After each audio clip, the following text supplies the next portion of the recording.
Hello everyone. तो आज के इस वीडियो में हम डिस्कस करेंगे क्लास 12 केमिस्ट्री के चैप्टर फर्स्ट सॉलिड स्टेट के बारे में। तो क्या होता है solid and what are the general properties of solid. तो देखिए सॉलिड की जो पहली प्रॉपर्टी है वो ये है कि इसके पास क्या होता है, एक फिक्स शेप होता है, मतलब सॉलिड की एक डेफिनेट बाउंड्री होती है। सेकेंड पॉइंट ये है कि जो आपका सॉलिड होता है इसके पास फिक्स वॉल्यूम होता है। एक चीज ध्यान दीजिएगा, जो सॉलिड और लिक्विड इसका जो वॉल्यूम होता है ये फिक्स होता है, जबकि गैस का वॉल्यूम फिक्स नहीं होता है। गैस को अगर आप डिफरेंट कंटेनर में डालेंगे तो उसका वॉल्यूम चेंज हो जाता है। थर्ड पॉइंट ये है कि जो कंप्रेसिबिलिटी होती है सॉलिड की बहुत ही ज्यादा कम होती है, आप सॉलिड को कंप्रेस नहीं कर सकते हैं।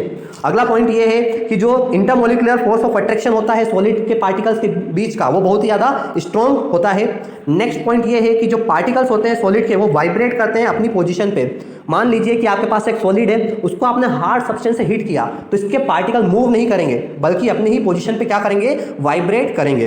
अगला पॉइंट ये है कि जो सॉलिड होता है ये हार्ड या तो रिजिड या ब्रिटल हो सकते हैं। हार्ड मतलब ठोस हो सकते हैं, है ना, यानी कड़क हो सकते हैं, या तो ब्रिटल हो सकते हैं। ब्रिटल मतलब जैसे आपने ग्लास देखी होगी, तो ग्लास को जब अपन बेंड करेंगे तो बेंड नहीं होगी, सीधे क्या हो जाता है, ब्रेक हो जाता है। अगला पॉइंट ये है कि जो इंटरमोलिकुलर स्पेस होती है ना, वो सॉलिड की बहुत ही ज़्यादा कम हो सकती है। यहाँ पे आप डायग्राम में देख सकते हैं पार्टिकल के बीच का जो स्पेस है बहुत ही ज़्यादा कम है। नेक्स्ट पॉइंट है जो सॉलिड होते हैं not fluid in nature, solid के पार्टिकल कभी भी फ्लो नहीं करते हैं। ठीक, आगे हम बात करते हैं टाइप्स ऑफ सॉलिड की।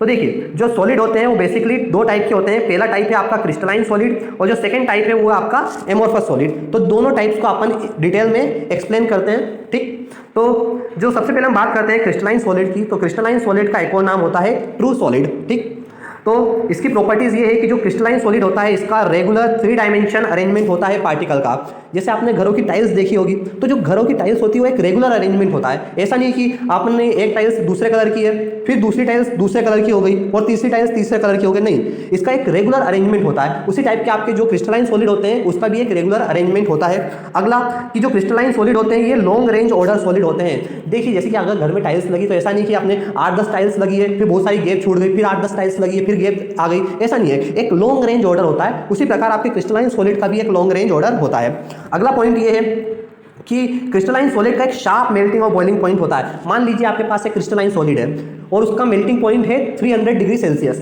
तो ऐसा नहीं कि 295 पे वो मेल्ट हो गया, है ना, ऐसा नहीं कि वो 305 पे जाके मेल्ट हो रहा है। जैसे ही 300 डिग्री सेल्सियस आया तो वो मेल्ट होगा, मतलब एक शार्प मेल्टिंग पॉइंट होता है आपके क्रिस्टलाइन सॉलिड का।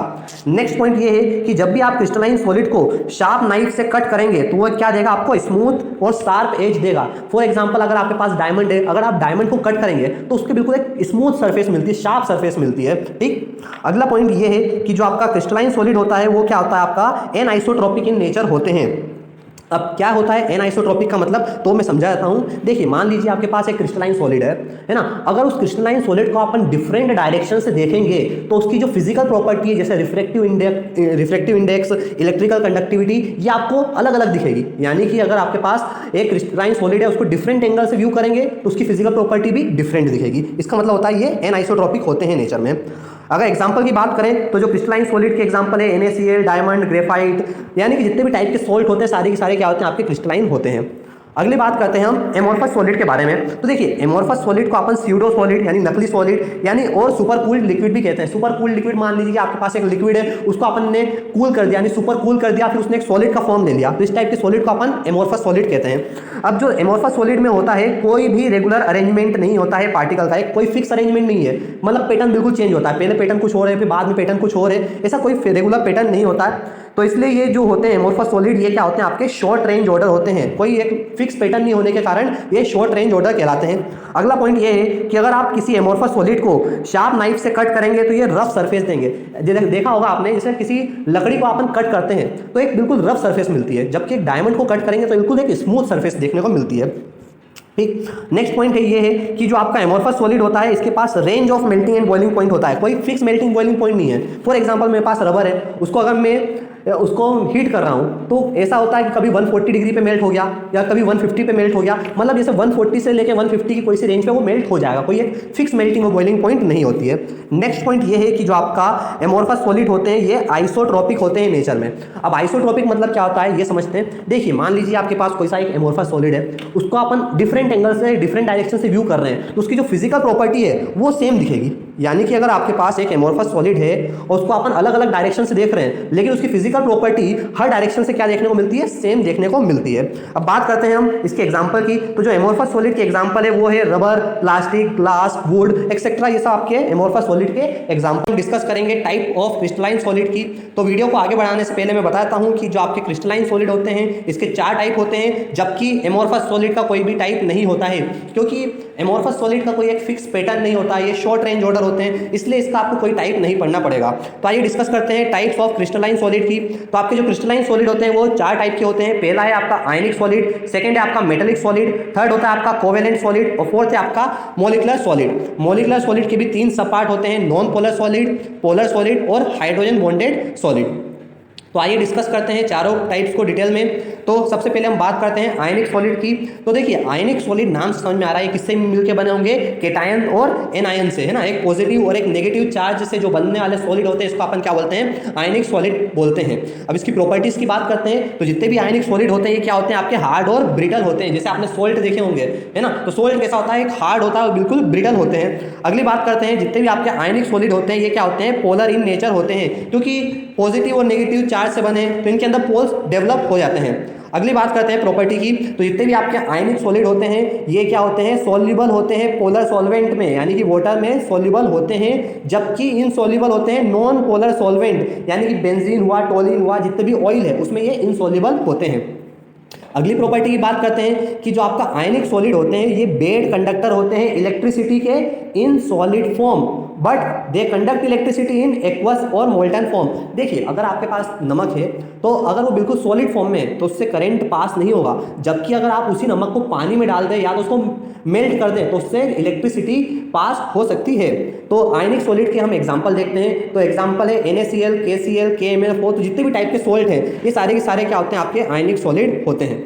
नेक्स्ट हम क्रिस्टलाइन सॉलिड का पार्ट देखते हैं, वो है आपका मेटेलिक सॉलिड। अब नाम से ही समझ में आ रहा है कि मेटेलिक सॉलिड है तो ये इसमें क्या होंगे, मेटल्स होंगे। जितने भी मेटेलिक सॉलिड में जितने भी आपके मेटल्स हैं ये सारे के सारे आपके मेटेलिक सॉलिड में आते हैं। एग्जांपल की बात करें तो आयरन हुआ, कॉपर हुआ, ये सारे के सारे क्या होते हैं, आपके मेटेलिक सॉलिड होते हैं। अब आयनिक सॉलिड में तो आयनिक बॉन्ड होती है, तो मेटेलिक सॉलिड में जो बॉन्ड होती है वो कौन सी होती है, मेटेलिक बॉन्ड होती है। अब इसकी प्रॉपर्टीज की बात करें मेटेलिक सॉलिड की, तो जितने भी मेटेलिक सॉलिड होते हैं ये मेलेबल होते हैं और डक्टाइल होते हैं। मेलेबल मतलब क्या होते हैं, इससे शीट बना सकते हैं, और डक्टाइल मतलब इसके वायर बन सकते हैं। सेकेंड जो इसका प्रॉपर्टी है, जितने मॉलिक्यूलर सॉलिड होते हैं इसका हाई मेल्टिंग और बॉइलिंग पॉइंट होता है। थर्ड पॉइंट ये है कि जो आपका आयनिक सॉलिड मेटेलिक सॉलिड है वो क्या होता है, गुड कंडक्टर ऑफ हीट और इलेक्ट्रिसिटी होते हैं इन सॉलिड फॉर्म। एग्जाम्पल की बात करें तो आयरन, कॉपर, एल्यूमिनियम, है ना, ये सब आपके क्या है, मॉलिक्यूलर सॉलिड है। नेक्स्ट हम बात करते हैं क्रिस्टलाइन सॉलिड के तीसरे टाइप कोवेलेंट सॉलिड की। तो देखिए कोवेलेंट सॉलिड जो होते हैं, है ना, इनके बीच में जो बॉन्ड होगी वो कौन सी होगी, ये कोवेलेंट बॉन्ड होगी।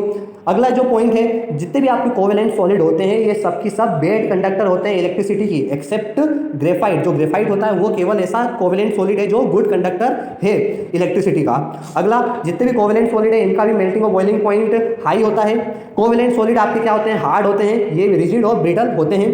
अगली बात करते हैं कोवेलेंट जो सॉलिड होते हैं वो नॉन पोलर इन नेचर, इनके अंदर कोई पोल्स नहीं होता है, क्योंकि ये सब काय से बनते हैं, शेयरिंग से बनते हैं। ठीक, नेक्स्ट जो प्रॉपर्टी है आपका जो कोवेलेंट बॉन्ड है ये क्या होते हैं, इनसॉल्युबल होते हैं वाटर में, है ना, मतलब वाटर क्या रहता है, पोलर होता है, तो इसमें क्या होते हैं, इनसॉल्युबल होते हैं। जबकि ये सॉल्युबल होते हैं नॉन पोलर सॉल्वेंट, जैसे बेंजीन, टोलिन, इसमें क्या होते हैं, ये सॉल्युबल होते हैं। एग्जांपल की बात करें तो इसके जो एग्जांपल है डायमंड, ग्रेफाइट, क्वार्ट्ज, ये सब इसके एग्जांपल है। ठीक, तो क्रिस्टलाइन सॉलिड के चौथे टाइप्स यानी कि मॉलिक्यूलर सॉलिड के बारे में हम पढ़ेंगे। तो मॉलिक्यूलर सॉलिड को पढ़ाने से पहले मैं बताता हूं कि जो मॉलिक्यूलर सॉलिड होते हैं इनके अंदर कोई भी परमानेंट बॉन्ड नहीं होती है। हमने देखा था कि जो आयनिक सॉलिड था उसके अंदर आयनिक बॉन्ड बनी थी, जो मेटेलिक सॉलिड था उसके अंदर मेटेलिक बॉन्ड बनते हैं, कोवेलेंट सॉलिड के अंदर कोवेलेंट बॉन्ड बनता है, जबकि मॉलिक्यूलर सॉलिड होता है इसके अंदर कोई भी बॉन्ड नहीं बनता है। जो मॉलिक्यूलर सॉलिड होते हैं वो वीक इंटरमॉलिक्यूलर फोर्स से बनते हैं। मान लीजिए कि आपके पास कुछ मॉलिक्यूल्स है वो आपस में आके पास में बैठ गए, तो उनके बीच में जो फोर्स ऑफ अट्रैक्शन से बनने वाला सॉलिड होता है उसको हम क्या कहते हैं, मॉलिक्यूलर सॉलिड कहते हैं। अब मॉलिक्यूलर सॉलिड की 3 कैटेगरी होती है, पहला है पोलर सॉलिड, सेकंड है नॉन पोलर सॉलिड और थर्ड है आपका हाइड्रोजन बॉन्डेड सॉलिड। अब जितने भी मॉलिक्यूलर सॉलिड होते हैं ये क्या होते हैं, जनरली सॉफ्ट होते हैं as compare to other types of solid. अब आपका जो मोलिकुलर सॉलिड है, अब ये सॉफ्ट होने के कारण इसका जो नो मेल्टिंग और बॉइलिंग पॉइंट होता है। तो आइए डिस्कस करते हैं इसके सब पार्ट्स के बारे में डिटेल्स में। तो जो पहला है वो है नॉन पोलर मोलिकुलर सॉलिड। अब जो नॉन पोलर मोलिकुलर सॉलिड, नाम समझ में आ रहा है कि इसके अंदर कोई पोल्स नहीं होगा। अगर अब पोल्स नहीं है तो इसके अंदर क्या होंगे, इसके अंदर जनरली होते हैं आपके एटम्स या तो मॉलिक्यूल्स। एटम्स यानी कि जैसे हीलियम हुआ, नियोन, आर्गन, तो इस टाइप के जो एटम्स से बनने वाले जो सॉलिड होते हैं, या तो जो मॉलिक्यूल्स हुए जैसे कि आयोडीन, ब्रोमीन या हाइड्रोजन, तो इस टाइप से जो मॉलिक्यूल से बनने वाले जो सॉलिड होते हैं, इस टाइप को हम बोलते हैं नॉन पोलर मोलिकुलर सॉलिड। अब ये जो होते हैं ये क्या होते हैं, आपके सबलाइम इन नेचर होते हैं। सबलाइम मतलब क्या, ये सॉलिड से डायरेक्ट किसमें कन्वर्ट हो जाएंगे, गैस में कन्वर्ट हो जाएंगे। अगर एग्जांपल की बात करें नॉन पोलर सॉलिड की, तो इसके एग्जांपल है नेफ्थलीन, कैम्फर, आयोडीन, ये सब इसके एग्जांपल है। सेकेंड हम बात करते हैं पोलर मोलिकुलर सॉलिड। अब जो पोलर मोलिकुलर सॉलिड है, इसमें आप देख सकते हैं कि इसमें क्या होगा, पोल्स यहाँ पे जनरेट होंगे।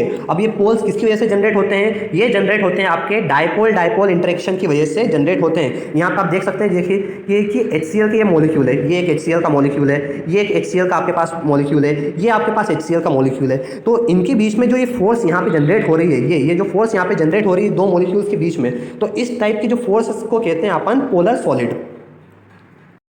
तो आपका जो पोलर सॉलिड होता है वो जनरली क्या होता है, हार्ड होता है यहाँ पे। ठीक, तो आगे हम बात करते हैं हाइड्रोजन बॉन्डेड मोलिकुलर सॉलिड की। तो हाइड्रोजन बॉन्डेड मोलिकुलर सॉलिड कुछ नया नहीं है, ये क्या है, आपका एक स्पेशल केस है डायपोल डायपोल इंटरेक्शन का ही।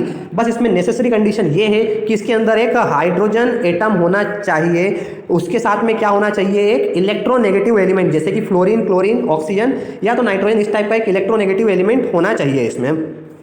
अगर हाइड्रोजन बॉन्डेड सॉलिड की बात करें तो इसके एग्जांपल है HF, H2O, NH3, तो इस टाइप के जो है एग्जांपल वो किसके हैं, हाइड्रोजन बॉन्डेड सॉलिड के हैं। तो एक बार वापस से रिवाइज करता हूँ कि क्या होते हैं तीनों टाइप, तो हम वापस से देख लेते हैं। सबसे पहले हमने देखा कि जो मोलिकुलर सॉलिड होते हैं इसके तीन टाइप होते हैं। पहला है आपका नॉन पोलर, सेकंड होता है आपका पोलर, और थर्ड होता है आपका हाइड्रोजन बॉन्डेड। नॉन पोलर के अंदर कोई भी पोलरिटी नहीं होती है, कोई भी चार्ज नहीं होता, ये किससे बनते हैं, एटम से या तो मॉलिक्यूल से बनते हैं। सेकंड जो पोलर सॉलिड होते हैं इसके अंदर डायपोल डायपोल इंटरेक्शन होता है। थर्ड हाइड्रोजन बॉन्डेड सॉलिड के अंदर भी डायपोल डायपोल इंटरेक्शन ही होता है, लेकिन ये इसके अंदर नेसेसरी कंडीशन क्या होनी चाहिए, एक हाइड्रोजन एटम होना चाहिए, साथ ही में एक इलेक्ट्रोनेगेटिव एलिमेंट होना चाहिए।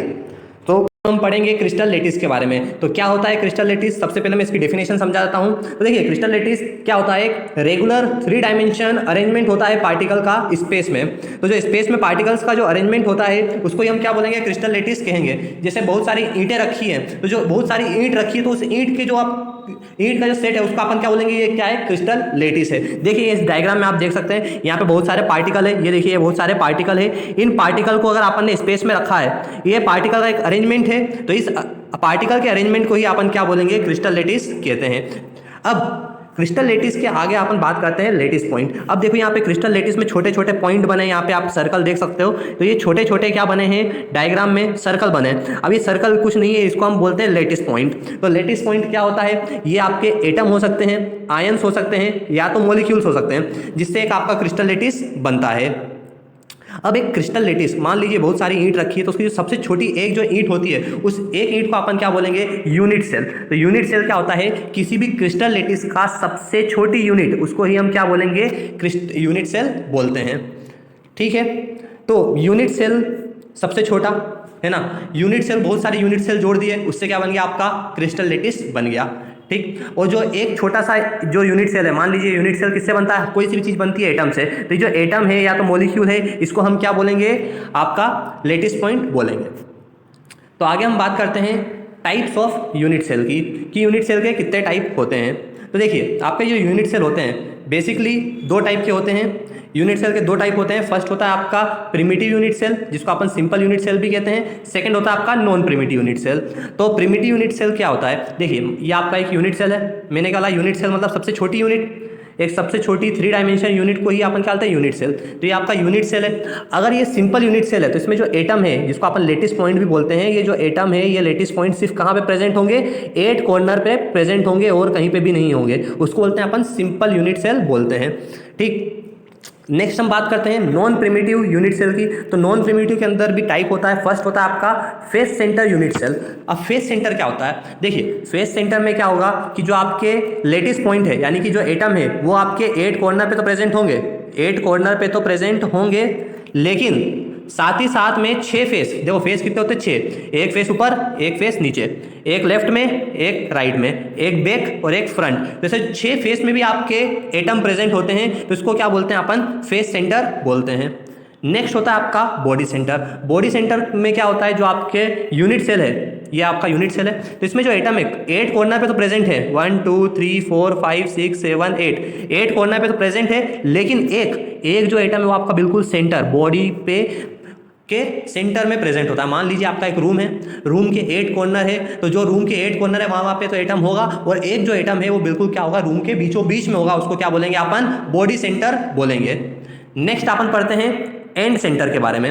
एंड सेंटर में क्या होता है, आपके जो एटम है वो 8 कॉर्नर पे तो प्रेजेंट होंगे, लेकिन 2 एटम कहाँ पे प्रेजेंट होंगे, अपोजिट एंड में। जरूरी नहीं है कि वो यही अपोजिट एंड में हो सकता है ये लेफ्ट राइट में भी हो सकता है, टॉप और बॉटम में भी हो सकते हैं, तो इसको बोलते हैं एंड सेंटर। तो इस वीडियो में अपन ने पढ़ा टाइप्स ऑफ यूनिट सेल और क्रिस्टल लैटिस के बारे में। तो एक बार वापस से रिवाइज कर लेते हैं। यूनिट सेल के 2 टाइप होते हैं, प्रिमिटिव, नॉन प्रिमिटिव। प्रिमिटिव में जो आपका होता है, जो एटम होते हैं वो कहाँ पे प्रेजेंट होते हैं, सिर्फ कॉर्नर पे प्रेजेंट होते हैं। नॉन प्रिमिटिव में सबसे पहले अपन ने पढ़ा फेस सेंटर। फेस सेंटर में एटम आपके कॉर्नर पे तो प्रेजेंट होते हैं, साथ ही साथ में 6 फेस में भी प्रेजेंट होते हैं। फिर बॉडी सेंटर में आपके एटम कॉर्नर पे प्रेजेंट होते हैं, साथ में एक एटम होता है बॉडी में। एंड सेंटर में आपके एटम 8 कॉर्नर पे प्रेजेंट होते हैं, साथ में कोई से भी 2 अपोजिट एंड में प्रेजेंट होते हैं। तो पढ़ेंगे कैरेक्टरिस्टिक ऑफ यूनिट सेल। तो पिछले वीडियो में हमने पढ़ा था यूनिट सेल क्या होता है। देखिए यूनिट सेल क्या होता है, एक आपके जैसे बहुत सारी ईंटें रखी है, तो उसमें जो एक ईंट है उस एक ईंट को अपन क्या बोलेंगे, यूनिट सेल बोलेंगे। मतलब स्मॉलेस्ट 3 डायमेंशन इंडिविजुअल अरेंजमेंट होता है पार्टिकल का, उसको ही हम क्या कहते हैं, यूनिट सेल कहते हैं। अब यूनिट सेल के 2 कैरेक्टरिस्टिक होते हैं, इस वीडियो में हम दोनों कैरेक्टरिस्टिक पढ़ेंगे। तो 2 कैरेक्टरिस्टिक होते हैं, फर्स्ट आपका होता है 3 एजेस को मैंने नाम दिया है ए बी और सी, और सेकंड होता है 3 एंगल। 3 एंगल जो ए बी और सी के बीच में जो बनेंगे वो अल्फा बीटा और गामा। ये डायग्राम आप देख सकते हैं, यहाँ पे 3 एज दिए जो आपके रेड कलर से दिखे हुए हैं आपको, ए बी सी, ये 3 एज, और ये 3 एज के बीच में एंगल बने हैं अल्फा बीटा और गामा। यहाँ पे मैंने लिख के दिया है, ए और बी के बीच में जो एंगल बना उसको गामा, बी सी के बीच में अल्फा, ए और सी के बीच में बीटा। तो आपके यूनिट सेल के 2 कैरेक्टरिस्टिक होते हैं, यानी कि आपकी कभी लेंथ और ब्रेथ इक्वल होगी, कभी लेंथ ब्रेथ हाइट तीनों इक्वल हो गई, कभी हाइट और लेंथ इक्वल है। तो ऐसे अलग अलग अरेंजमेंट बनते हैं, और इस अलग अलग अरेंजमेंट को अपन कहते हैं 7 क्रिस्टल सिस्टम। तो ऐसे 7 अरेंजमेंट बनते हैं, इसलिए 7 क्रिस्टल सिस्टम। यहाँ पे आप देख सकते हैं कौन कौन से 7 नाम है, क्यूब, टेट्रागोनल, ऑर्थोरोम्बिक, हेक्सागोनल, फिर है रोम्बोहेड्रल, मोनोक्लिनिक और ट्राइक्लिनिक। तो ये आप लेंथ ब्रेथ हाइट को चेंज करके, एंगल को चेंज करके 7 सिस्टम बनाते हैं, उस 7 सिस्टम को बोलते हैं अपन क्रिस्टल सिस्टम। अब ये 7 सिस्टम से फर्दर अरेंजमेंट जो होता है, जैसे कि मान लीजिए क्यूब के 3 टाइप होते हैं, प्रिमिटिव हो सकता है, बॉडी सेंटर हो सकता है, फेस सेंटर हो सकता है। इसी प्रकार टेट्रागोनल के 2 टाइप होते हैं, ऑर्थोरोम्बिक के 4 टाइप होते हैं, हेक्सागोनल का 1 टाइप है, रोम्बोहेड्रल का 1 टाइप है, मोनोक्लिनिक के 2 टाइप और प्रिमिटिव के 1 टाइप। तो इन सबको काउंट कर लीजिए। अगर आप इन सबको काउंट करेंगे तो ऐसे 14 आपके सिस्टम बनते हैं, और इस 14 पॉसिबल 3 डायमेंशन लेटिस को अपन बोलते हैं ब्रावियस लेटिस। तो इस वीडियो में calculation of number of atom in unit cell. तो देखिए यूनिट सेल के अपन ने पढ़े थे 2 टाइप होते हैं, पहला होता है आपका प्रिमिटिव, सेकंड होता है नॉन प्रिमिटिव। प्रिमिटिव के अंदर आता है आपका simple unit cell, non primitive के अंदर हमने पढ़े थे फेस सेंटर, बॉडी सेंटर और एंड सेंटर। अब इन एटम के अंदर है ना, ये जो यूनिट सेल होते हैं इसके अंदर टोटल एटम कितने होते हैं इस वीडियो में हम पढ़ेंगे। तो सबसे पहले वीडियो को स्टार्ट करने से पहले मैं सबका कंट्रीब्यूशन पढ़ाता हूं। अगर मान लीजिए अगर आपका एटम कॉर्नर पे प्रेजेंट है, ठीक, तो उसका जो कंट्रीब्यूशन होता है वो होता है 1/8। मतलब ये एक कॉर्नर का एटम जो आपको दिख रहा है ना डायग्राम में, ये 8 यूनिट सेल से शेयर होता है। सेकंड, अगर आपका एटम फेस पे प्रेजेंट है, देखिए अगर आपका एटम फेस पे प्रेजेंट है तो उसका कंट्रीब्यूशन होता है 1/2, मतलब आधा आधा, आधा इस पार आधा उस पार। थर्ड चीज़ ध्यान दीजिएगा, अगर आपका एटम बॉडी पे प्रेजेंट है तो उसका कंट्रीब्यूशन 1 होता है। ये चीज़ आपको ध्यान देना है, फिर आप कैलकुलेशन बहुत अच्छे से कर सकते हैं। तो देखिए सबसे पहले हम कैलकुलेशन देखते हैं सिंपल यूनिट सेल का। अब सिंपल यूनिट सेल क्या होता है, हमने देखा था सिंपल यूनिट सेल में एटम कहाँ पे प्रेजेंट होते हैं, सिर्फ कॉर्नर पे। तो देखो 8 कॉर्नर पे आपके एटम प्रेजेंट है, और सबका कंट्रीब्यूशन कितना है 1/8। अभी मैंने बताया कॉर्नर एटम का कंट्रीब्यूशन 1/8। अब इसको कैलकुलेशन करना, तो देखिए टोटल एटम कितने हैं आपके 8, टोटल एटम है 8 और एक एटम का कंट्रीब्यूशन 1/8। तो जो आपको टोटल निकलेगा, इसको 8 से 8 कैंसिल कर दीजिएगा, तो जो टोटल एटम निकलते हैं वो कितना होता है 1। तो ध्यान दीजिएगा कि अगर आपके पास सिंपल यूनिट सेल है तो उसका कॉन्ट्रीब्यूशन सिर्फ 1 होता है। नेक्स्ट हम बात करते हैं बॉडी सेंटर यूनिट सेल की। बॉडी सेंटर यूनिट सेल क्या होता है, आपके जो एटम है वो 8 कॉर्नर पे तो प्रेजेंट है, साथ ही साथ में एक एटम कहाँ पे प्रेजेंट है, बिल्कुल बॉडी पे। अब कॉर्नर एटम का कॉन्ट्रीब्यूशन 1/8, और अगर एटम आपका बॉडी में हो तो उसका कॉन्ट्रीब्यूशन 1, यह भी मैंने बताया था। तो टोटल नंबर ऑफ एटम कितने होंगे, देखो 8 एटम कॉर्नर पे, उनका कॉन्ट्रीब्यूशन 1/8, प्लस एक एटम आपका बॉडी पे भी तो है तो उसका कॉन्ट्रीब्यूशन 1 था। तब इसको सॉल्व कर लीजिए, 8 से 8 कैंसिल, बचा कितना 1, और 1 × 1 1। तो बॉडी सेंटर में टोटल 2 एटम होते हैं। ठीक, आगे हम बात करते हैं फेस सेंटर यूनिट सेल की। अब फेस सेंटर क्या होता है, आपके जो एटम है वो कॉर्नर पे तो प्रेजेंट होंगे, साथ ही में कहाँ पे प्रेजेंट होंगे, 6 फेसेस पे प्रेजेंट होंगे, एक ऊपर, नीचे, लेफ्ट, राइट, बैक, फ्रंट। तो 6 एटम कहाँ पे प्रेजेंट होते हैं, फेस में भी प्रेजेंट होते हैं। अब इसका कॉन्ट्रीब्यूशन देखते हैं। देखो कॉर्नर एटम का कॉन्ट्रीब्यूशन कितना है, कॉर्नर एटम का कॉन्ट्रीब्यूशन होता है 1/8, जबकि फेस एटम का कॉन्ट्रीब्यूशन कितना होता है 1/2। ठीक, तो यहाँ पे लिख दिया मैंने contribution of corner atom 1/8, contribution of face centre atom 1/2। तो टोटल नंबर ऑफ एटम कैसे निकलेंगे, देखो 8 एटम कॉर्नर पे है, उसका कॉन्ट्रीब्यूशन 1/8, 6 एटम फेस में भी तो है और उसका कॉन्ट्रीब्यूशन कितना है 1/2। तो देखो 8 से 8 कैंसिल, बचा 1, और ये 6 × 1/2, इसको कैंसिल किया तो 3, तो 1 + 3 टोटल कितने हो गए, 4 एटम हो गए। तो वीडियो में हम पढ़ेंगे पैकिंग इन सॉलिड। पैकिंग मतलब होता क्या है, अगर बहुत सारे एटम हैं, ये देख सकते हैं, अगर बहुत सारे एटम है वो पास पास आके जुड़ जाते हैं तो क्या होगा, ये पैक्ड हो गए, तो इसको हम क्या बोलेंगे, पैकिंग कहते हैं। यहाँ पे भी देख सकते हैं बहुत सारे एटम हैं और ये आपस में पास पास आके अटैच हो गए और ये पैक्ड हो गए, इसको क्या बोलेंगे अपन, पैकिंग इन सॉलिड कहते हैं। अब जो पैकिंग होती है 1 डायमेंशन भी हो सकती है, 2 डायमेंशन भी हो सकती है और 3 डायमेंशन भी हो सकती है। तो इस वीडियो में हम पढ़ेंगे 1 डायमेंशन और 2 डायमेंशन पैकिंग। तो सबसे पहले हम बात करते हैं पैकिंग इन 1 डायमेंशन। 1 डायमेंशन में क्या होते हैं कि मान लीजिए जो आपकी लाइन है सिर्फ एक ही लाइन रखी है, अगर लड्डू रखे हैं बहुत सारे तो सिर्फ एक लाइन में रखे हैं, तो इसको क्या बोलेंगे अपन, 1 डायमेंशन पैकिंग बोलेंगे। ये देख सकते हैं डायग्राम, ये 1 डायमेंशन पैकिंग है। अब पैकिंग में एक नया वर्ड आता है जिसका नाम है कोऑर्डिनेशन नंबर। कोऑर्डिनेशन नंबर क्या होता है, अगर आपका ये एटम देखिए, ये एटम है सेंटर में, यहाँ पे देखिए ये एटम कितने एटम से टच है, जैसे ये 2 एटम से टच है अभी, है ना, अभी टच में कितने इसके, सिर्फ 2 एटम, तो इसका कोऑर्डिनेशन नंबर कितना हो गया 2। तो कोऑर्डिनेशन नंबर मतलब क्या होता है कि जो आपका एटम है वो कितने एटम से टच है, उसको हम कोऑर्डिनेशन नंबर कहते हैं। तो पैकिंग इन 1 डायमेंशन या तो सिंपल ऐसी लेंथ में हो सकती है, या तो ऐसी ब्रेथ में हो जाएगी, हाइट में हो जाए तो कैसी भी हो सकती है ना, उसका कोई फिक्स पैटर्न नहीं होता पैकिंग इन 1 डायमेंशन का। आगे हम बात करते हैं पैकिंग इन 2 डायमेंशन। तो 2 डायमेंशन पैकिंग 2 टाइप की होती है, एक होती है स्क्वायर क्लोज पैकिंग, एक होती है हेक्सागोनल क्लोज पैकिंग। तो सबसे पहले हम बात करते हैं स्क्वायर क्लोज पैकिंग। तो स्क्वायर क्लोज पैकिंग क्या होता है, तो ये डायग्राम में आप देख सकते हैं, मान लीजिए ये आपके वही लड्डू हैं, है ना। अब ये क्या किए मैंने, लड्डू तो रखे हैं लेकिन ये तो एक डायमेंशन हो गई। अब उसके अंदर जो सेकंड डायमेंशन है, तो मैंने एक लड्डू के नीचे सेकंड लड्डू रखा, फिर उसके नीचे रखते गया, फिर आपकी एक और डायमेंशन हो गई, एक 2D बन गया। तो इसको बोलते हैं स्क्वायर क्लोज पैकिंग। अब इसका नाम स्क्वायर क्लोज पैकिंग क्यों रखा गया, देखो यहाँ पे अगर मैं कोई सा भी एटम लेता हूँ, फॉर एग्जाम्पल मैंने ये एटम लिया, यहाँ पे सेंटर में ये एटम है, अब इसके आसपास के देखो कितने एटम है, 1 2 3 4, ये 4 एटम टच हो रहे हैं। अब ये 4 एटम को अगर अपन ज्वाइन कर देंगे, ये 4 एटम को अगर आप ज्वाइन करोगे तो क्या बनेगा, एक टाइप का स्क्वायर बन जाएगा। अगर ये 4 एटम को अपन ने ऐसे ज्वाइन कर दिए तो एक स्क्वायर बन जाता है, इसलिए इसका नाम होता है स्क्वायर क्लोज पैकिंग। अब इसमें एटम कितने टच है, 4 एटम टच है, तो इसका कोऑर्डिनेशन नंबर कितना हो जाएगा, तो इसका कोऑर्डिनेशन नंबर हो जाएगा 4। नेक्स्ट हम बात करते हैं हेक्सागोनल क्लोज पैकिंग की। अब हेक्सागोनल क्लोज पैकिंग में क्या होता है, आपके लड्डू ये रखे हैं आपके लड्डू, लेकिन इस बार हमने क्या किया कि जो एक के ऊपर एक रखे थे, तो जो सेकंड लेयर हमने जो रखी उन दोनों की जो गैप है उसके बीच में रख दी, है ना। जो सेकंड लेयर हमने इस बार बनाई तो उनको उसके जो गैप है फर्स्ट लेयर में वहां पे रखी है, जबकि हमने स्क्वायर क्लोज पैकिंग में गैप में नहीं रखा था, एक के नीचे एक रखा था। लेकिन हेक्सागोनल में क्या करेंगे अपन, जो 2 लेयर 2 लड्डुओं के बीच में जो जगह बची है उसमें हमने को क्या रखना है, 3rd लड्डू रखना है। ठीक, अब इसलिए इसका नाम हेक्सागोनल क्लोज पैकिंग पड़ा। देखिए यहाँ पे ये डायग्राम देख सकते हैं कि ये आपका एक एटम है, अब वो कितने एटम से टच है, 1 2 3 4 5 6 एटम से टच हो रहा है, यानी कि इसका कोऑर्डिनेशन नंबर कितना हो गया, 6 हो गया। ठीक, और ये इस टाइप का एक हेक्सागोन बना रहा है, इसलिए इसका नाम हो गया हेक्सागोनल क्लोज पैकिंग। अब कोई सी भी पैकिंग होती है तो यहाँ पे खाली जगह बच रही है, ठीक, देखो यहाँ पे खाली जगह बच रही है हर जगह, इस खाली जगह को हम क्या कहते हैं, वॉइड कहते हैं। वॉइड मतलब होता है एम्प्टी स्पेस। यहाँ पे भी देखिए बहुत सारी खाली जगह हर जगह देखने को मिलेगी, यहाँ पे खाली जगह देखने को मिल रही है, तो उस खाली जगह को अपन क्या कहते हैं, वॉइड। हम पढ़ेंगे पैकिंग इन 3 डायमेंशन। इससे पिछले वीडियो में हमने पढ़ लिया था 1 डायमेंशन पैकिंग और 2 डायमेंशन पैकिंग। 1 डायमेंशन में क्या था, एटम को सिंपल एक लाइन में रख दिया तो 1 डायमेंशन बन गया, और एटम को एक के नीचे एक रखते गए तो 2 डायमेंशन बना। अब 2 डायमेंशन के 2 टाइप हमने पढ़े थे, पहला पढ़ा था स्क्वायर क्लोज पैकिंग और सेकंड था हेक्सागोनल क्लोज पैकिंग। स्क्वायर में कुछ नहीं, एक के नीचे एक रखते गए, और हेक्सागोनल में क्या रखा था हमने, जो 2 एटम की बीच की जो गैप थी उसमें तीसरे एटम को हमने रखा था, तो हेक्सागोनल बना था।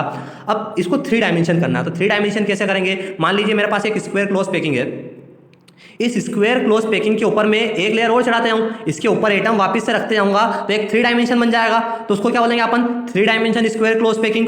अगर ये हेक्सागोनल है, इसके ऊपर मैं ऐसे ही हेक्सागोनल वापस से रखते जाऊंगा तो वो क्या बन जाएगा, 3 डायमेंशन हेक्सागोनल क्लोज पैकिंग। यानी कि जो आपका पैकिंग इन 3 डायमेंशन होता है, इसके 2 टाइप होते हैं, पहला होता है 3D packing using 2 dimension square close packing, और सेकंड होता है 3D packing using 2 dimension hexagonal close packing.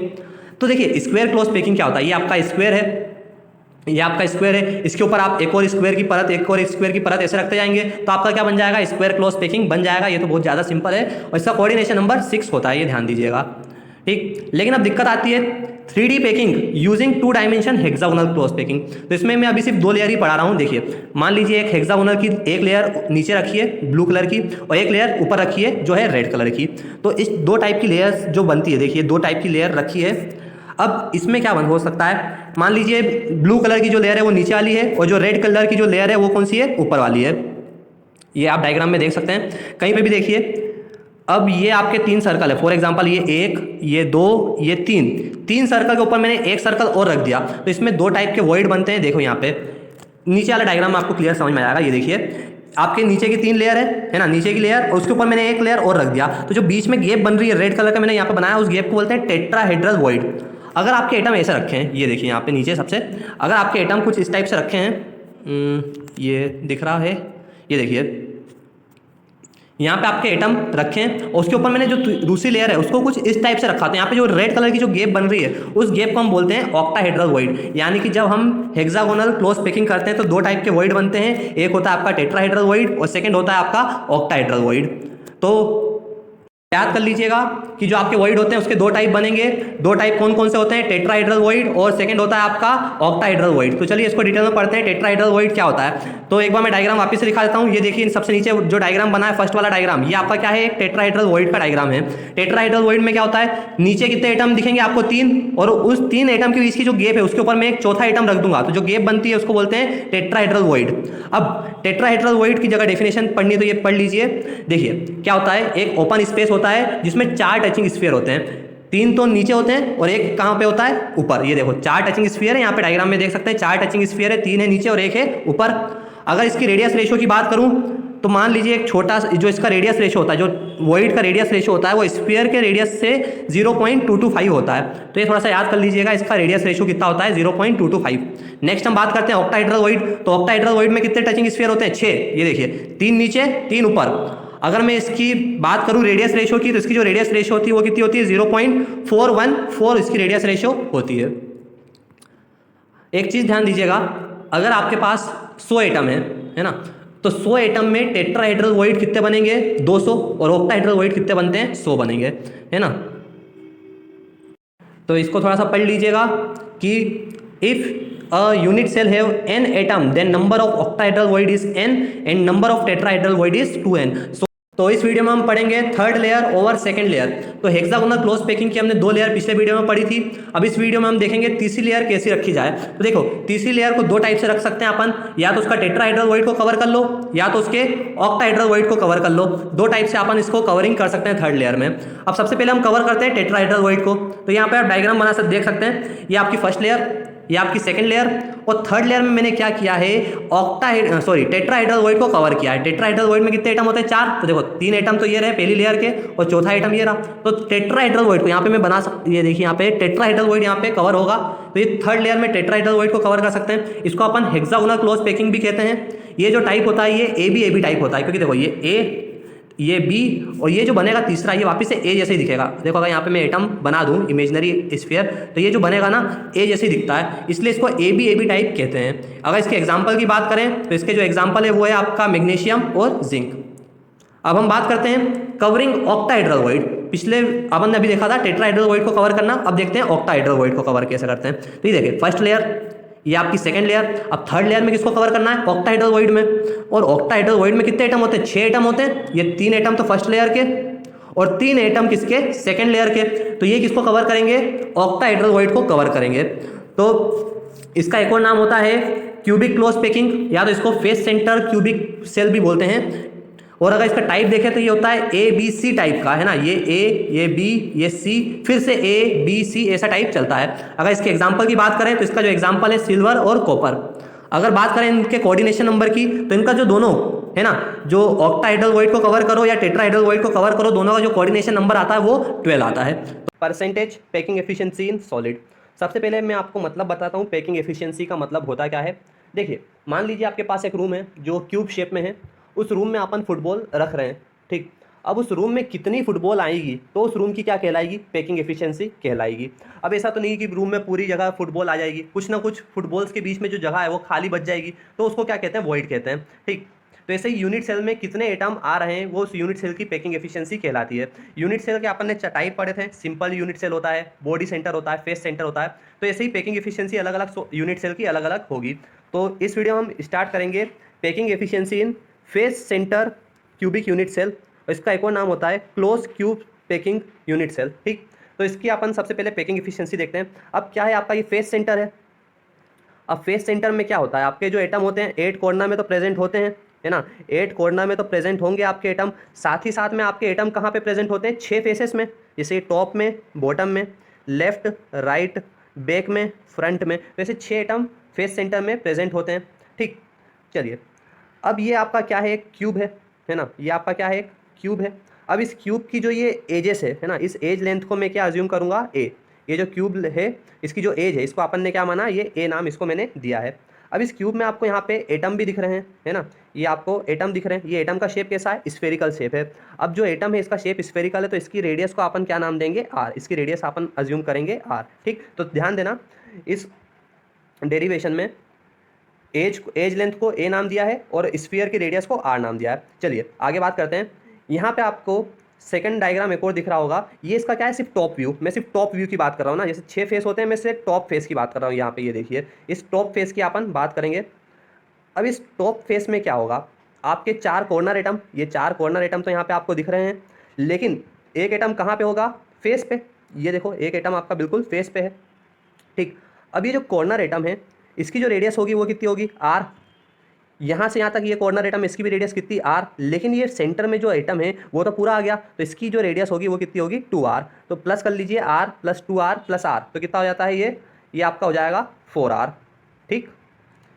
एक बार वापस से देख लीजिएगा, ये आर, ये 2r और ये आर, तो टोटल कितना हो जाएगा, यहाँ से AC की जो लेंथ है, ये जो AC की जो लेंथ है ये कितनी हो जाएगी, 4r, ठीक।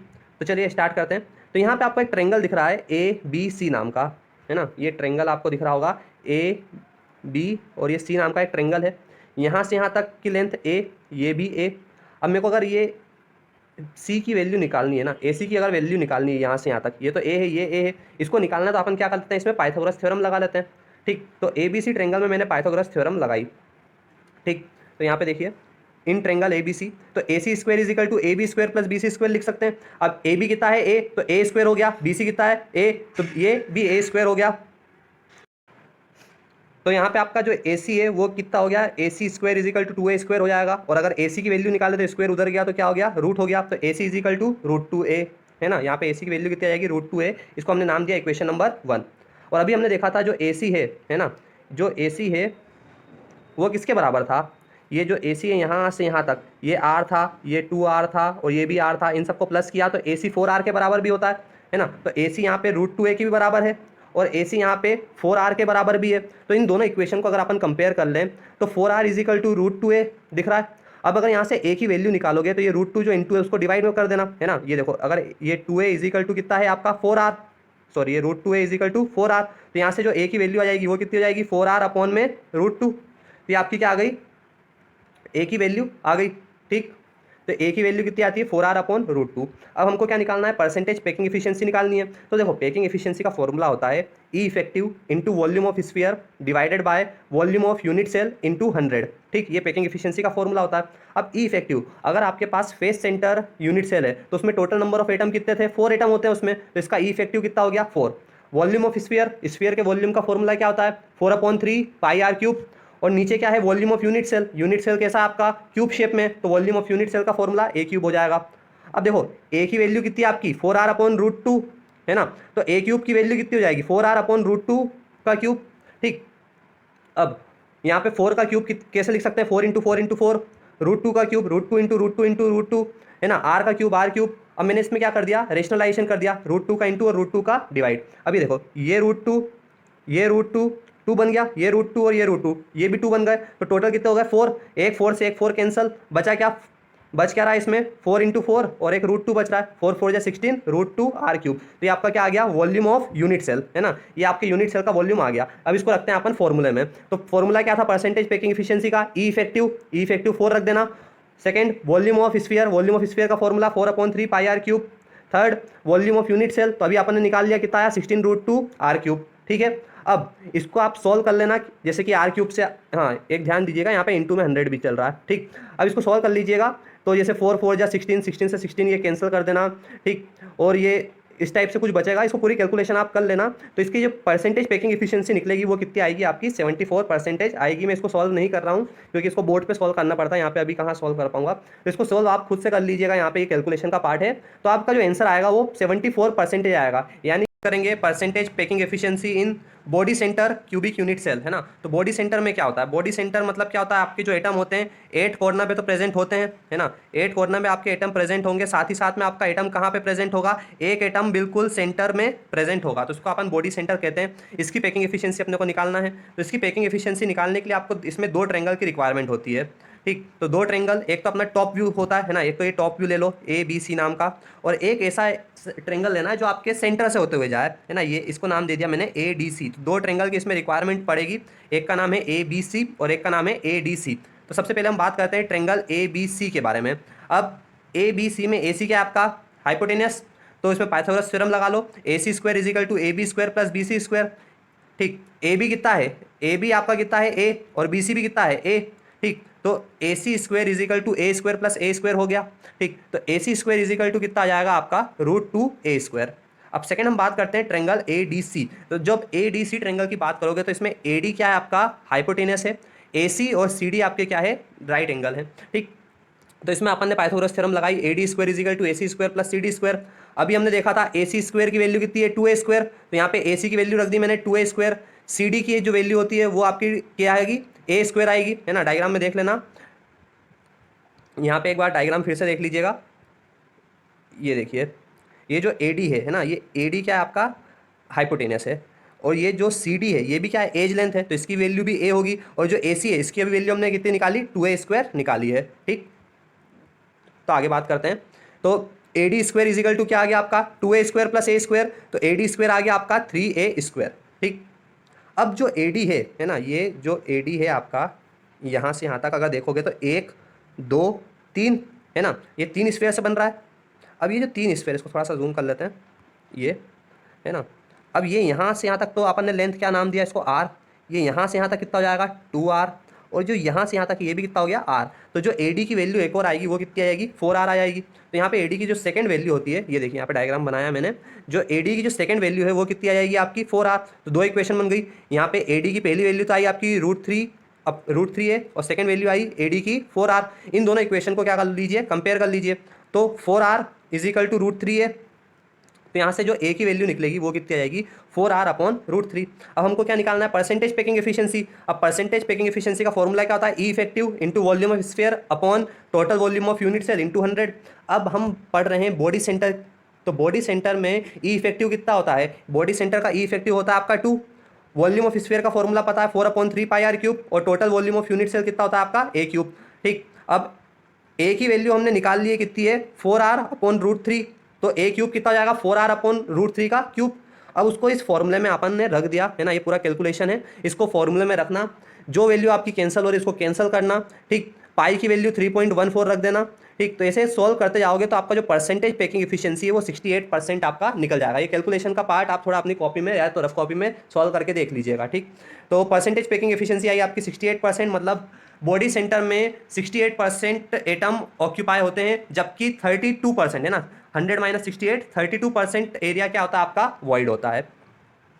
अब हम आगे बात करते हैं percentage packing efficiency in simple unit cell. अब सिंपल यूनिट सेल में क्या होता है, आपके जो एटम होते हैं सिर्फ कॉर्नर पे प्रेजेंट होते हैं, है ना, और इसका ई इफेक्टिव कितना था 1 होता है। अब इसका डेरिवेशन बहुत ही ज़्यादा सिंपल है। हमने एज लेंथ को क्या माना है, एज लेंथ को ए माना है, तो वॉल्यूम ऑफ क्यूब कितना हो जाएगा, ए क्यूब हो जाएगा। रेडियस ऑफ स्फीयर कितना है माना अपन ने, आर। ठीक। परसेंटेज पैकिंग एफिशिएंसी का फॉर्मूला क्या होता है, परसेंटेज पैकिंग एफिशिएंसी का फॉर्मूला होता है E effective into volume of sphere upon total volume of unit cell. E effective की वैल्यू है वो 1 रख देना। वॉल्यूम ऑफ स्फीयर कितना हो जाएगा आपका 4/3 पाई आर क्यूब, और जो total volume of unit cell वो कितना हो जाएगा ए क्यूब। अब सेकंड चीज, अब ए क्यूब की वैल्यू कितनी है, अब ए की वैल्यू भी तो निकालनी है आपको, क्योंकि ए और आर अलग अलग है, यहाँ पे कैंसिल नहीं होगा। तो ए की वैल्यू थोड़ा ऊपर देखिए यहाँ पे, ये देखो, अगर यहाँ पे इस डायग्राम को देखेंगे अपन तो जो ए है वो 2 आर से मिलकर बन रहा है। इस डायग्राम में देखिए आप, ये जो ए है यहाँ से यहाँ तक ए, वो कितने आर से बन रहा है, 2 आर से मिलकर बन रहा है। तो यहाँ पे ए इज इक्वल टू क्या रख देना, 2 आर रख देना। तो ए क्यूब कितना हो जाएगा 2 आर का क्यूब, है ना, ए क्यूब कितना हो जाएगा आपका 2 आर का क्यूब, यानी कि 8 आर क्यूब। तो ये देखो फॉर्मूले में अपन ने रखा 4/3 पाई आर क्यूब, ये आपका स्फीयर का वॉल्यूम, और ए क्यूब की वैल्यू 8 आर क्यूब। अब इसको सॉल्व कर दिया, तो इसको जैसे ही अपन सॉल्व करेंगे तो जो परसेंटेज पैकिंग एफिशिएंसी निकलेगा वो कितना आएगा आपका 52, यानी कि सबसे कम पैकिंग एफिशिएंसी होती है आपकी सिंपल यूनिट सेल की। इसमें सिर्फ 52% ही एटम ऑक्यूपाई करते हैं, बाकी का जो 48% है वो क्या होता है इसमें वॉइड होता है। तो इस वीडियो में हम बात करेंगे डेंसिटी ऑफ यूनिट सेल। तो देखिए डेंसिटी का फॉर्मूला होता है मास अपॉन वॉल्यूम। तो डेंसिटी ऑफ यूनिट सेल का वॉल्यूम क्या फॉर्मूला क्या बन जाएगा, mass of unit cell upon volume of unit cell. अब यूनिट सेल कैसा आपका क्यूब शेप में है, तो वॉल्यूम ऑफ क्यूब मतलब ए क्यूब, तो वॉल्यूम ऑफ यूनिट सेल की जगह तो मैं ए क्यूब रख दूंगा। अब दिक्कत आएगी क्या, मास ऑफ यूनिट सेल कैसे निकाले, तो मास ऑफ यूनिट सेल कैसे निकालते हैं, उसमें कितना ई इफेक्टिव है और उसका मास ऑफ ईच एटम, तो ये क्या आ जाएगा आपका मास ऑफ यूनिट सेल। अब मास ऑफ ईच एटम, एक एटम का जो मास होता है उसका फॉर्मूला क्या आता है, molecular mass upon Avogadro number. तो इसको आप फॉर्मूले में रख दीजिएगा। तो मास ऑफ यूनिट सेल क्या हो जाएगा आपका E effective into molecular mass upon Avogadro number, और वॉल्यूम ऑफ यूनिट सेल की जगह ए क्यूब। तो ये आपका डेंसिटी का फॉर्मूला बन जाएगा E effective into molecular mass upon में Avogadro number into a cube. ठीक।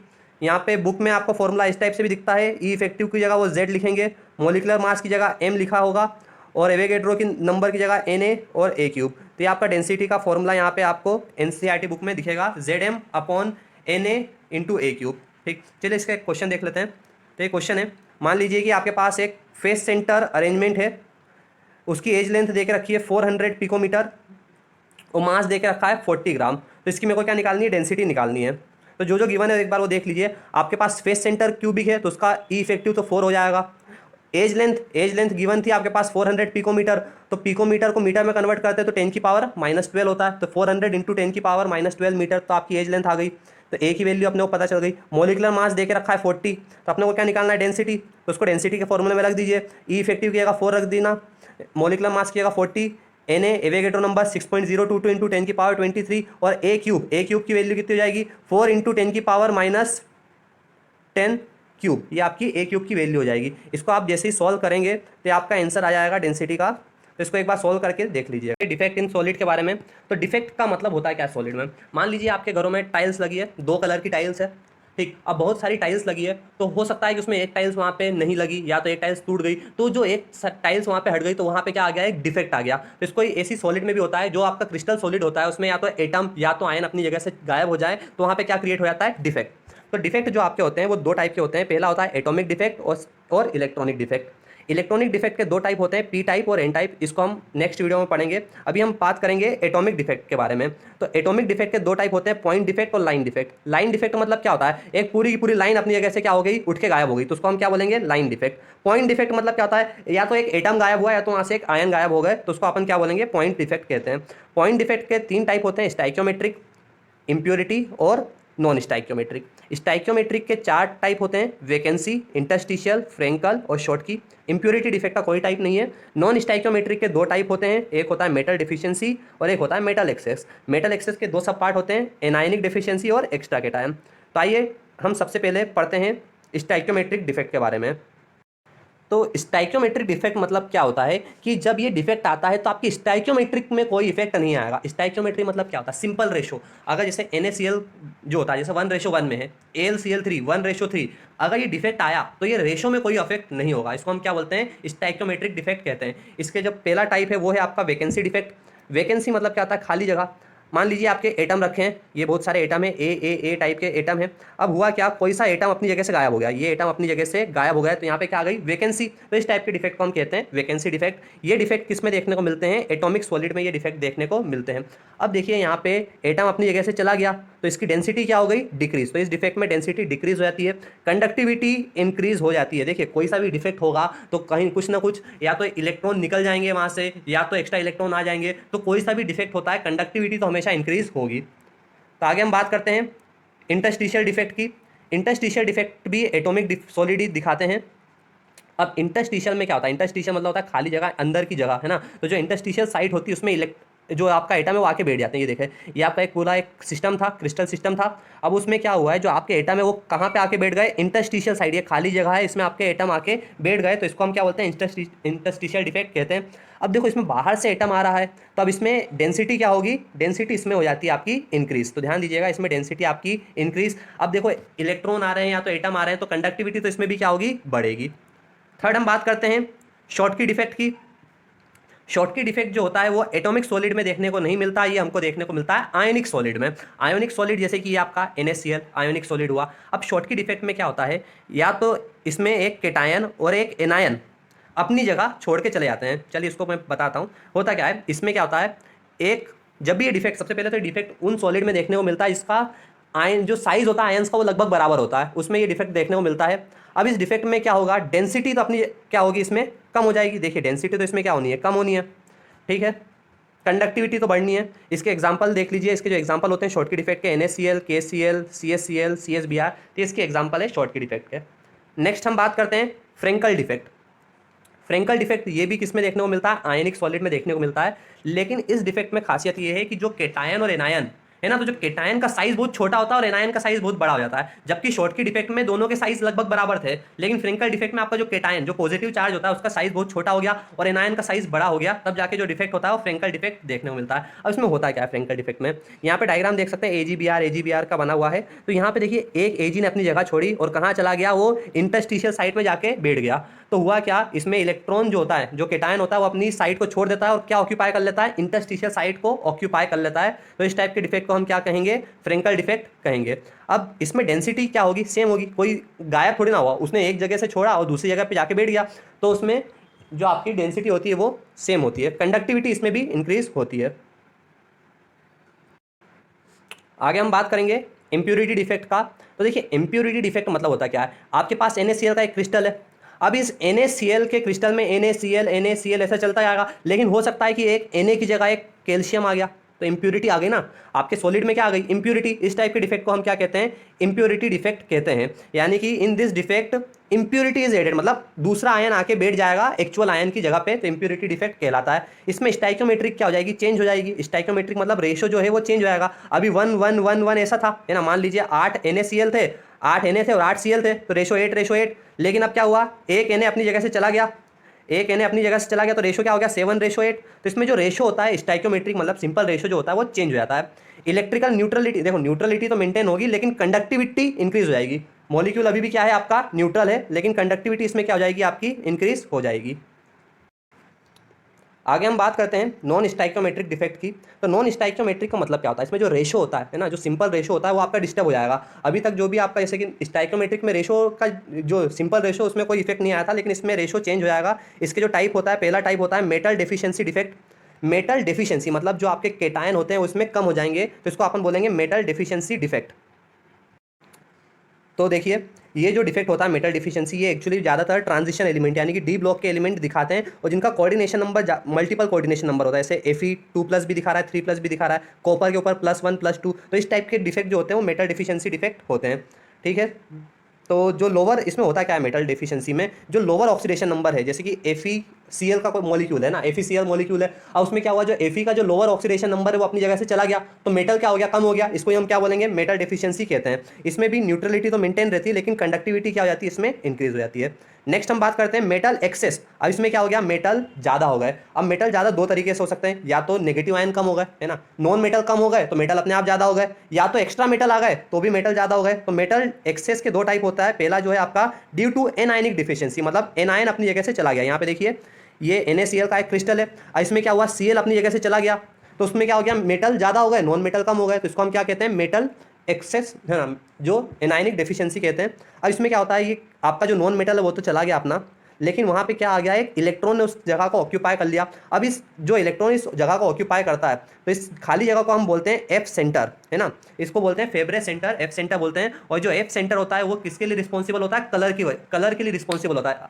अगर मान लीजिए इलेक्ट्रॉन आके बैठ गया, तो इलेक्ट्रॉन ट्रांजिशन करेंगे, मूव करेंगे। अब इस इलेक्ट्रॉन के मूवमेंट से क्या होता है, कलर इंपार्ट होते हैं। जैसे NaCl आपका व्हाइट कलर का होता है, लेकिन अगर मान लीजिए उससे Cl अपनी जगह छोड़ दी, तो आपका जो NaCl है वो कैसे कलर का दिखेगा, येलो कलर का, है ना। कहीं कहीं पे जो पुराने नमक आते थे तो आपके येलो कलर हो जाते हैं, क्योंकि हो सकता है उसमें एनायन अपनी जगह छोड़ दे।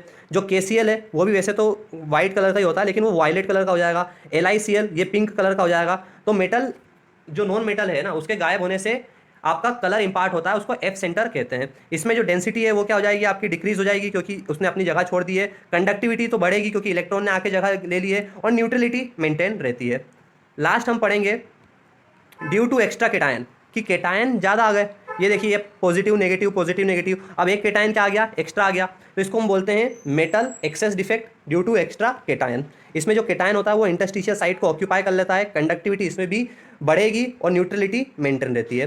तो ये हमने पढ़ा टोटल। बात करेंगे प्रॉपर्टीज ऑफ सॉलिड के बारे में। तो सॉलिड की जो सबसे पहली प्रॉपर्टी है वो है इलेक्ट्रिकल कंडक्टिविटी। तो इसमें इलेक्ट्रिकल कंडक्शन क्या होता है, कंडक्टिविटी क्या होता है, उस बेसिस पे आपका जो सॉलिड है उसके तीन कैटेगरी डिवाइड होती है। फर्स्ट होता है आपका कंडक्टर, सेकंड होता है आपका सेमीकंडक्टर, थर्ड होता है आपका इंसुलेटर। अगर कंडक्टिविटी रेंज की बात करें तो देखो, कंडक्टर की जो कंडक्टिविटी होती है वो 10⁴ से लेकर 10⁷ जो बहुत ही ज़्यादा होती है कंडक्टर की। सेमीकंडक्टर की जो कंडक्टिविटी रेंज होती है वो होती है आपकी 10⁻⁻6 से लेकर 10⁴ तक। और जो इंसुलेटर होता है वो कंडक्टिविटी होते ही नहीं शो, तो उसकी देखो कंडक्टिविटी की जो वैल्यू होती है बहुत ही कम होती है, 10⁻20 से लेकर 10⁻10।